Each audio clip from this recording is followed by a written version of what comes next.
EditorCollection just got better. Version 2.2 has a bunch of amazing new features, the biggest being support for DaVinci Resolve 21. Now, this newest version of EditorCollection will still work in DaVinci Resolve 20, so if you're not ready to update yet, you can still get all of the amazing new EditorCollection features that I'm announcing today. Let's talk about the new tool, the tool updates, and a few other changes. First, WippShine is a new effect added to the collection, which lets you create a shine effect on text or images coming from any direction. It's a pretty simple tool, but saves you a lot of time from having to go into the Fusion page and reset this up every time you want to use it. WippShine and all the tools updated today have new tutorials walking you through all of the new features. You can find them today on the tutorials page, and I'll be sending out emails over the next few days with all of those videos. WippHighlight, which was the first tool I built for EditorCollection over 3 years ago now, just got a nice refresh. Using the viewer controls, it now only shows the on-screen controls for the windows that are activated. So yes, it's still a bit of a mess when you're using all 4 windows, but if you're just using 1 or 2, it's way simpler to use and way easier to understand. Speaking of those windows, you can now choose which ones you want activated and drag them around in the inspector to change the order that they're layered. This is really helpful if you want the highlight windows to overlap at some point, or if they simply cross paths during the animation. And on the note of the animations, WippHighlight has been updated with Animation version 4. Plus, potentially the biggest new update, WippHighlight now has real-time motion blur. Moving on from that, it'll be a hard one to top. WippBackground got a great update in terms of customization and speed.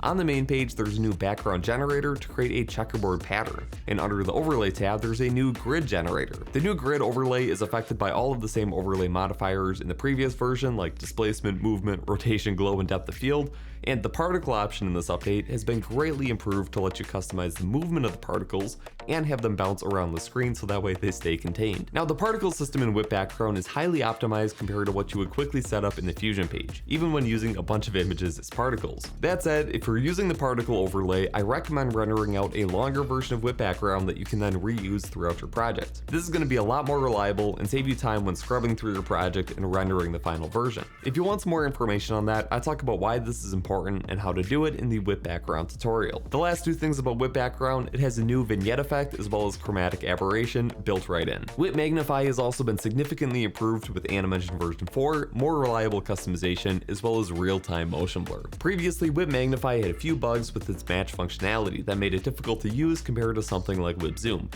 In this update, that's been fixed, and WippMagnify is much more reliable and it makes it a lot more fun to use. Plus, that real-time motion blur makes it look silky smooth. A few small fixes and changes. The start here and end here buttons in the Anim engine now unlink the in and out animations.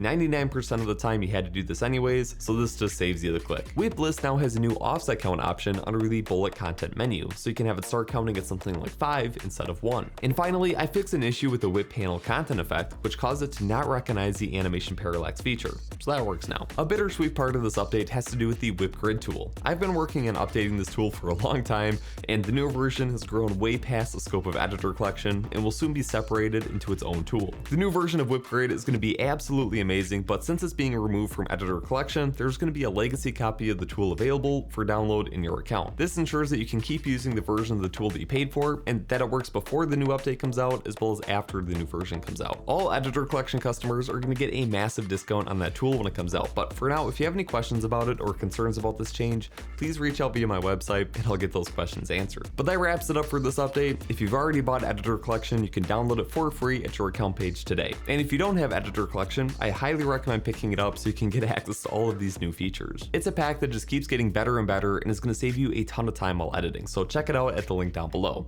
Leave a comment with your favorite part of this update, and I'll see you in the next one.